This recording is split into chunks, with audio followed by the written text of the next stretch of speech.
students, welcome to Statisticspedia. Now today's lecture is all based on trapezoidal rule. Now, so in previous lectures, what we discussed about numerical integration, why to follow these numerical methods and how to follow these methods. तो how में हमने क्या किया था कि quadrature formula की help से numerical integration easily solve हो जाता है. And then after that we did the general quadrature formula and we did the entire derivation.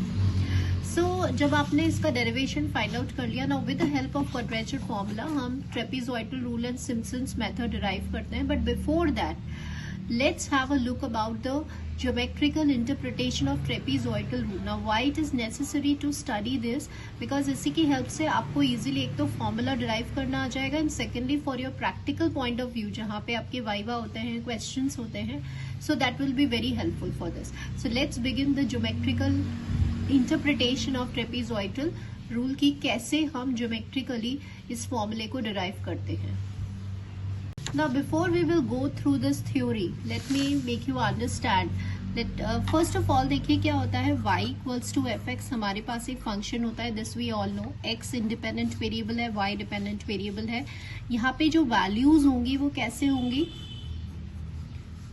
that I told you earlier also, equally spaced होंगी. इनके बीच का जो distance है वो h है और h कैसा है, इक्वल है. Now this x1 can also be written as x0 plus h. This x2 can written as x0 plus 2h. ये हमें पता है, ये जो है वो आपकी x की वैल्यूज हैं. So the corresponding values of y क्या हो जाएगा, y0, y1, y2 and yn. ठीक है, this we all no.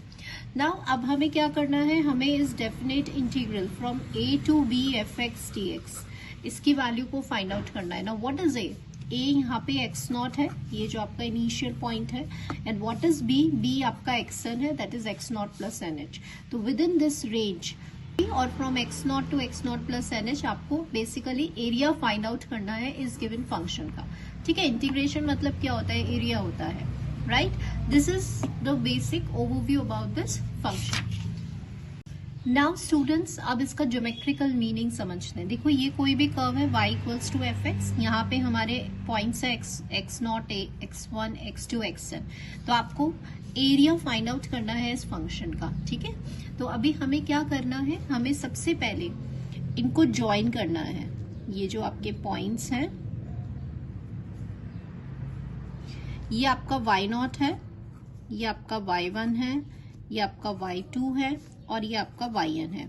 So first of all we will join these by the straight lines. ठीक है, तो आपने क्या किया, पूरे कर्व का एरिया निकालना है. तब अब आपको क्या करना है, ये जो पूरा ये वाला पार्ट है, इस पूरे पार्ट का आपको एरिया निकालना है.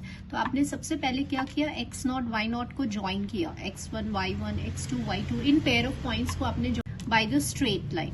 ठीक है, अब स्ट्रेट लाइन से क्या हुआ, अभी आप इसका एरिया फाइंड करेंगे, फिर आप इसका एरिया फाइंड करेंगे, फिर आप इसका एरिया फाइंड करेंगे और लास्ट में मतलब ऐसे यहाँ पर बना हुआ है, बीच में बहुत सारे पॉइंट्स हैं x3 xn और लास्ट में लेट्स से हमने यहाँ पे ये किया, आप लास्ट में इसका एरिया फाइंड करेंगे. सारे एरियाज को फाइंड आउट करने के बाद हम इन सबको जब ऐड कर देंगे तो फिर आपको पूरा इस कर्व का एरिया मिल जाएगा. ठीक है, this is a basic concept. Now suppose हम एरिया 1 निकालते हैं, तो एरिया 1 जो है ये ट्रेपीजियम है. ये जो फर्स्ट पार्ट है ट्रेपीजियम है. ट्रेपीजियम का एरिया कैसे निकालते हैं, आई विल जॉइन दिस, हम इसको ब्रेक करेंगे. ठीक है, नाउ सी स्टूडेंट्स, यहाँ पे अभी हम फर्स्ट ट्रेपीजियम का एरिया निकाल रहे हैं. तो आपने ये एक लाइन ड्रॉ किया. अब ये बेसिकली क्या है, ये जो ऊपर वाला पार्ट है ये पूरा यहाँ से यहाँ तक कितना हो गया, y1 हो गया, ये y1 डिस्टेंस हो गया. ठीक है, ये y1 हो गया. तो यहाँ से यहाँ तक ये वाला पार्ट हम कंसिडर कर रहे हैं. ये आपका x1 था, ये आपका x0 था, ये आपका y0 था और ये आपका y1 था. तो y0 मतलब ये पूरा डिस्टेंस y0 है और y1 मतलब ये पूरा डिस्टेंस y1 है. ठीक है, इसी पार्ट को हमने ऐसे ड्रॉ कर लिया. नाउ व्हाट अबाउट दिस, तो x1 क्या है, व्हाट इज x1, x1 होता है x0 प्लस h, ये हमें पता है. तो इनके बीच का डिस्टेंस h होगा क्योंकि ये सब इक्वली स्पेस्ड है. तो ये आपका h हो गया, तो ये भी क्या हो गया, h हो गया. तो बेसिकली हमने इस ट्रेपीजियम को डिवाइड कर दिया, एक तो रेक्टेंगल दिख रहा है और एक क्या है आपका ट्राइंगल। तो फर्स्ट ट्रेपीजियम का जब आप एरिया निकालेंगे तो बेसिकली आप एरिया कैसे, फर्स्ट वाले का एरिया इस पूरे ट्रेपीजियम का area of a rectangle plus area of a triangle. Now see, rectangle का एरिया क्या होता है, लेंथ इनटू ब्रेड्थ, राइट। तो लेंथ क्या है, ये वाई नॉट लेंथ हो गई और ये ब्रेड्थ हो गई, तो ये हो गया आपका वाई नॉट एच प्लस ये ट्राइंगल है, ट्राइंगल का एरिया क्या होता है, हाफ बेस, बेस क्या है आपका एच इंटू हाइट, हाइट क्या है ये। नाउ सी, ये यहाँ से यहाँ तक y1 था, यहाँ से यहाँ तक y0 था तो ये क्या हो जाएगा आपका y1 माइनस y0, ठीक है। Now once we take the LCM, जब आप इसमें 2 एलसीएम लेंगे, h कॉमन लेंगे, 2 जब आप एलसीएम लेंगे, ये नॉर्मल सिंप्लीफिकेशन है, तो ये आ रहा है आपका h/2 y0 प्लस y1, ठीक है। 2 हमने एलसीएम लिया non solving. So what we conclude कि बेसिकली अभी हमने क्या किया, हमने x0 से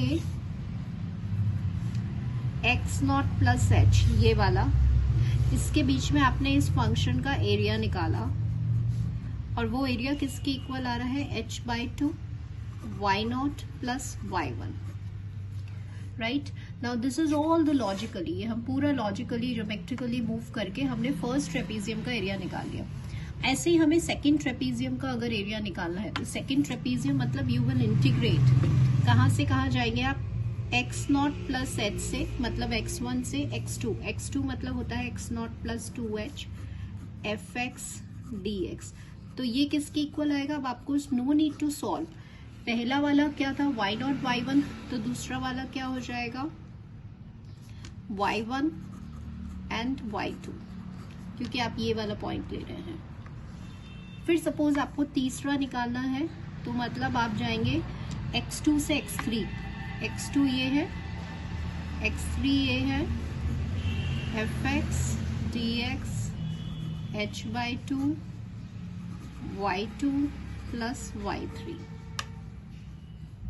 तो ऐसे हमने सबको जनरलाइज कर दिया और हमें क्या समझ में आया, कुछ नहीं कर रहे, हम मीन ही ले रहे हैं बेसिकली और इसको h से मल्टीप्लाई कर रहे हैं। तो अब आपने इंडिविजुअली सेपरेटली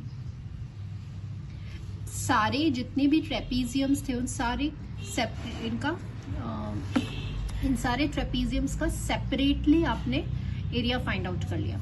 तो अगर आपको इस कर्व का एरिया फाइंड करना है तो हम क्या करेंगे, sum of the area of these trapeziums, ये जो इंडिविजुअल ट्रेपीजियम्स का आपने एरिया निकाला है आप इन सबको ऐड कर देंगे तो आपको पूरे कर्व का मिल जाएगा। तो चलिए इन सबको ऐड करते हैं। तो जब आप इसको ऐड करेंगे तो इंटीग्रेशन की लिमिट कहाँ आएगी, x0 से xn तक जाएगी, ठीक है, क्योंकि a से b, x0 a था और xn b था, तो a to b हो जाएगा आपका ये। सो नाउ स्टूडेंट्स, अब हमने क्या किया, हर ट्रेपीजियम का जो एरिया था उसको हमने ऐड किया। तो जब आप ऐड करेंगे तो आप यहाँ पे क्या ऑब्जर्व कर रहे हैं कि ये क्या हो रहा है, y0 y1 फिर y1 y2 फिर y2 y3 ऐसे जा रहा है। तो आप क्या देख रहे हैं कि y1 y1 2 टाइम्स ऐड हो जाएगा, 2 y1 हो जाएगा जब आप ऐड करेंगे, फिर y2 y2 2 y2 हो जाएगा, ऐसे इससे पहले वाला yn -1 आएगा तो 2 yn -1 हो जाएगा। तो हमें इससे क्या समझ में आया कि जब आपने इन सबको ऐड किया तो सिर्फ y0 और yn मतलब पहली वाली ऑर्डिनेट और लास्ट वाला ऑर्डिनेट सिर्फ एक बार आ रहा है, यस हो जाएंगे, राइट, बाकी सब ऐड करने पे ट्वाइस हो जाएंगे। तो ऑन सिंप्लीफिकेशन जब आप इस, क्योंकि आपका 2 बाहर भी है, तो जब आप सॉल्व करेंगे तो ये आपका लास्ट फॉर्मूला आएगा। तो ये जो है formula, this is your trapezoidal rule.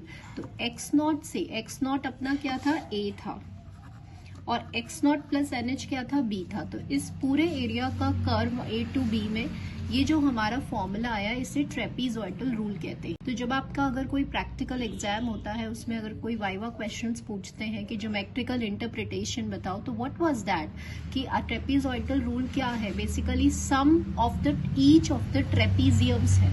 और वो मैंने आपको बताया कि वो ट्रेपीजियम का एरिया हम कैसे फाइंड करते हैं। तो हर ट्रेपीजियम का एरिया को जब आप ऐड करेंगे तो आपको पूरे एंटायर कर्व का एरिया आप अप्रोक्सीमेट कर लेंगे।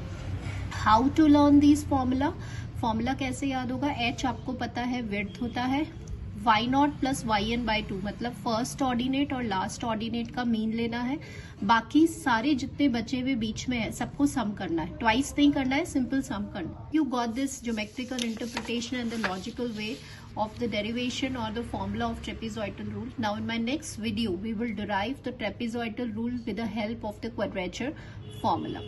So hope you use these rules.